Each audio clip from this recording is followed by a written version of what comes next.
comme d'habitude. Super excité. On a encore fait une fois 5 shows cette semaine. En fait, plus ou moins, parce que ce show est en fait un deuxième essai du show que j'ai fait plus tôt cette semaine sur les KPI de Marketing Automation, parce qu'en fait, l'audio n'a pas fonctionné. J'ai essayé une nouvelle plateforme, l'audio n'a pas fonctionné, donc je suis de retour sur Zoom. Donc, c'est ça. Fait que aujourd'hui, j'aimerais vous parler de marketing, des KPI de Marketing Automation. Fait que ce qui arrive souvent, c'est que une entreprise, un département de marketing vont s'acheter un logiciel de marketing automation. Bon, évidemment, là, on va parler de HubSpot là, dans mon cas, mais et puis après, dans l'optique de faire de l'automatisation du marketing. Puis c'est correct, puis c'est une meilleure pratique à faire, surtout si on a surtout si notre département marketing est quand même bon à générer des visites vers notre site web. C'est le temps un peu de comme passer à la prochaine étape et automatiser un peu le marketing dans l'optique de convertir plus d'individus, envoyer plus de marketing qualified leads à l'équipe de vente, les équipes de commerciaux. C'est une bonne chose à faire. Mais souvent l'enjeu, c'est que surtout dans nos débuts, devrais-je dire, c'est un peu plus difficile de déterminer est-ce que les choses fonctionnent. Parce que vu que c'est quand même quelque chose de nouveau, je dis nouveau parce que c'est sûr que si tu as déjà une grosse équipe marketing établie, puis ça fait longtemps que vous faites du marketing automation, vous avez probablement des KPI déjà en tête. Mais quand on commence, c'est un peu plus difficile. Surtout qu'on a fait de data historique, on ne sait pas quoi prioriser, etc. Fait qu'aujourd'hui, je vais vous partager les quatre KPI, les 4 métriques que vous devriez suivre pour déterminer si votre processus, votre méthodologie de marketing automation fonctionne. Fait que là, quand je parle de marketing automation, juste pour clarifier avant de rentrer dans les 4 KPI, je parle de beaucoup de lead nurturing, beaucoup d'automatisation des fonctionnalités qu'on fait behind the scenes. Une fois qu'un lead rentre, qu'est-ce qu'on fait avec? Puis on l'automatise parce que éventuellement on veut créer un système qu'on peut développer, qu'on peut grandir au fur et à mesure qu'on génère plus de leads. Le système devient se scale lui-même, grandit lui-même, au lieu de faire manuellement où c'est on est limité par le nombre d'heures qu'on a dans une journée, etc. Donc, c'est un peu ça le marketing automation. Un lead rentre, qu'est-ce qui se passe avec avant de se rendre à la dernière étape qui est l'achat? Fait que l'achat peut être fait via un représentant, un commercial, ou peut être fait directement en ligne si on est un self-serve solution ou un système de commerce électronique. Donc, c'est ça. Fait que la première chose à faire quand tu veux déterminer si ton système de marketing automation fonctionne, c'est de regarder tes indicateurs d'activité. En fait, c'est le plus simple indicateur parce qu'en fait, ce que tu veux faire, c'est juste regarder est-ce que ton équipe s'en sert. Récemment, cette semaine, je parlais à un entrepreneur, puis eux, ils savaient qu'ils s'en servent pas. Ils ont HubSpot, ils ont le Marketing Hub, mais ils s'en servent pas. Fait que déjà là-bas, tu ne peux pas avoir du succès si tu ne sers pas de la plateforme. Fait que je dirais la première chose à voir, c'est est-ce que ton équipe marketing s'en sert? Une fois de temps en temps, une fois par semaine, une fois par mois, de rentrer dedans, est-ce qu'il y a quelque chose qui est fait dans cette plateforme-là? Sinon, déjà, il faut que tu commences à voir est-ce qu'on peut faire de la formation, est-ce que tu peux aller chercher quelqu'un qui va t'aider à démarrer si tu veux. C'est la première chose à faire. Aussi, dans les indicateurs d'activité, tu vas aussi voir est-ce que c'est bien utilisé. Puis là, évidemment, c'est un peu plus difficile de déterminer si on n'est pas familier un peu avec le concept de marketing automation. Mais je vais donner un exemple. C'est que, comme je disais tantôt au début, le marketing automation, c'est l'automatisation de tout ce qui se passe après qu'un lead a été généré, si on veut, ou qu'un contact est rentré dans notre base de données. Ça veut dire que beaucoup d'automation est, entre guillemets, triggered. Ça veut dire qu'il va démarrer quand une action a été portée. Donc, par exemple, quand j'étais dans une startup, à un moment donné, j'avais fait un programme d'automatisation qui regardait à chaque fois que quelqu'un venait sur une de nos pages démo, prise de contact, mais ne convertissait pas. Fait qu'il est allé sur la page démo, mais n'avait pas rempli le formulaire de démo, ou est allé sur la page contact puis il n'avait pas demandé, n'avait pas pris contact avec les vendeurs ou l'équipe de commerciaux. Et puis là, après, bon, mais là, je regardais, est-ce que ce contact-là existe dans la base de données? Oui. Si oui, est-ce qu'il est attitré à déjà un représentant? Si oui, ben là, j'ai envoyé une notification au représentant comme quoi XY était venu sur la page démo, mais n'avait pas demandé une démo. Après, si je revoyais que le système n'était pas, que le contact lui-même n'était pas assigné à un représentant déjà, ben j'ai envoyé une petite séquence de courriel à cette personne-là. Fait qu'en fait, ça, c'est un exemple, ça va bien marcher, mais c'est un exemple qui démontre que le système est quand même bien utilisé parce qu'on a des triggers. Il y a quelque chose qui va se passer quand un de nos contacts prend action en particulier. Fait que ce serait les deux indicateurs d'activité que je regardais. Est-ce que mon équipe sert du système? Puis si oui, est-ce que c'est triggered ou c'est encore très manuel? On s'en sert juste pour envoyer des newsletters et des trucs comme ça, etc.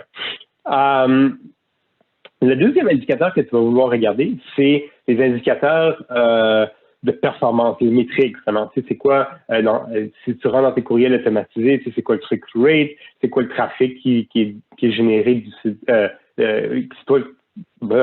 quel genre de trafic est généré sur le site web de ces courriels automatisés, c'est quoi le taux de reconversion. Fait évidemment, on parle de reconversion vu que c'est déjà un contact qui est dans notre base de données. Quel est le taux de reconversion? Combien de fois est-ce que les contacts se reconvertissent sur une deuxième ressource, sur une demande de démo ou quoi que ce soit?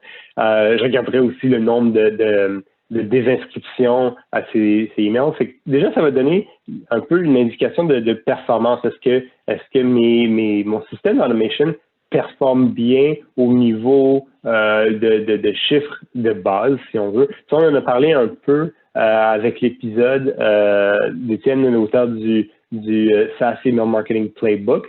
Il y aura un lien là en haut ou en bas ou en tout cas quelque part si vous voulez regarder cet épisode-là. Et puis vous regardez sur YouTube. Et puis, parce que c'est ça, c'est qu'on va vouloir regarder certaines métriques pour comprendre est-ce que mes courriels performent bien ou pas. S'il y a un beau taux d'ouverture, mais il y a un peu bon taux de clic, ben c'est sûr que c'est une indication que ton système de marketing automation ne fonctionne pas bien. Puis qu'il y a quelque chose à aller revoir. Fait que ça. Premier, c'était indicateur d'activité. Deuxième, indicateur de performance, les métriques. Le troisième, c'est les indicateurs maintenant d'efficacité. On va les appeler un peu comme ça, parce que c'est en fait parce que comme je disais dans les débuts, le marketing automation, c'est ça, c'est d'automatiser tes activités marketing pour pouvoir atteindre une certaine croissance, une certaine efficacité. Parce que si c'est pas efficace, ben, tu peux le faire à la main tant qu'à être, ça change rien. Fait que là, évidemment, les chiffres que tu vas aller chercher vont être très dépendants de ton entreprise, ce que toi, tu recherches à faire. Mais par exemple, tu peux regarder, est-ce que mon coût par client baisse? Est-ce que ça coûte moins cher aller chercher mon client? Est-ce que je génère plus de MQL issus du nurturing, par exemple? Est-ce que j'ai plus de leads acceptés par les équipes de vente? Parce qu'en fait, c'est ça ton marketing automation. Vu que c'est scalable, vu que tu peux l'optimiser, ben en fait, ta performance, ton efficacité devrait augmenter au fur et à mesure que le temps avance. C'est que si tu es capable de générer plus de MQL, plus de sales accepted leads, ben c'est une indication que ton système performe bien. Puis finalement, le dernier indicateur, c'est l'indicateur de valeur. Fait qu'encore une fois, ça va être très dépendant de ce qui est important pour toi et ton entreprise, mais tu vas regarder par exemple au revenu généré. Est-ce que mon revenu monte? Est-ce que mon profit augmente? Est-ce que mon taux de closing s'améliore? Encore une fois, comme je disais, ça va être très dépendant de ce qui est important pour ton entreprise. Par exemple, si tu es une startup, tu cherches juste à faire avoir le plus de clients possible, peu importe le profit ou quoi que ce soit, ou même le revenu, ben tu vas chercher peut-être à augmenter ton taux de closing. Si par exemple, tu es une entreprise plus mature ou tu es une entreprise à croissance organique, ben, c'est ton profit qui est super important. Sans profit, tu peux pas continuer. Fait que tu vas remarquer, est-ce que mon profit augmente? Fait qu'est-ce que ça me coûte moins cher, comme on disait au début, à générer un nouveau client? Parce qu'en fait, il y a plein d'éléments qui avant étaient manuels, maintenant sont automatisés. Donc, je suis pas obligé de payer quelqu'un pour le faire. Cette personne-là, que ce soit un représentant ou un marketeur, peut faire des activités de vente ou des activités de marketing au lieu de juste envoyer certains courriels à certains moments manuellement, etc.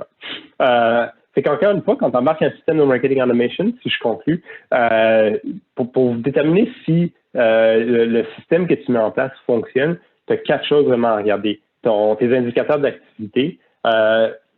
Éventuellement, les KPI d'activité vont prendre, tu auras probablement besoin de passer moins de temps à les regarder parce qu'à un certain moment, tu vas voir que le reste fonctionne. Ça veut dire que ton équipe est dedans, est en train d'optimiser, en train de travailler. Mais c'est quand même quelque chose sur lequel tu veux regarder pour t'assurer, bon, là, ça se voit, ça fait 3 mois qu'on n'a pas touché nos workflows d'automation. Ce serait peut-être le temps de continuer l'optimisation, etc. Le fait indicateur d'activité, tes indicateurs de performance, fait que c'est comment c'est le click-through rate de tes courriels, est-ce que tu augmentes le trafic vers ton site web, etc. Le troisième, c'est les indicateurs d'efficacité. Est-ce que tu génères plus de MQL? Est-ce que tu as plus de leads acceptés par les équipes de vente? Est-ce que ton coût par client baisse? Et puis finalement, tes indicateurs de valeur, c'est que est-ce que tu es capable d'augmenter ton revenu, augmenter ton taux de closing, etc., etc. Si tu es capable de suivre ces 4 métriques-là de façon régulière, tu vas déjà être en mesure de mieux savoir si ton système performe bien. Puis je te le dis à une base régulière parce que tu es dépendant du volume dans lequel tu opères. Peut-être une fois par semaine, c'est trop. Peut-être une fois par quart, c'est pas assez. Ça va vraiment dépendre de ton volume. Si tu génères beaucoup de contacts, tu vas vraiment vouloir y aller quand même assez régulièrement, une fois par semaine, parce que tu veux t'assurer qu'on optimise de façon continue, rapidement, etc. Si tu as des cycles de vente longs, tu ne génères pas beaucoup de contacts, peut-être une fois par quart, ça va être assez pour aller voir. Fait que détermine ta schedule. Je te dirais, la règle générale, c'est basé sur le volume que tu génères beaucoup de leads. Vas-y régulièrement. Si tu génères pas beaucoup de leads, tu peux y aller une fois par quart, etc. Mais je n'attendrai pas plus qu'une fois par quart. Et puis aussi, tu peux décider d'avoir tes indicateurs d'activité plus fréquents parce que tu veux t'assurer que ton équipe soit là, même si c'est un cycle de vente plus long, même si tu ne génères pas beaucoup de leads. Mais après, par exemple, tes indicateurs de valeur, ça, tu vas regarder une fois par quart. Puis les 2 autres, quelque part entre la semaine et le quart. Donc, c'est ça. Sur ce, j'espère que cet épisode-là a fonctionné. Et puis, j'espère que tu as apprécié. Et puis, on se revoit bientôt. Merci. Bonne journée.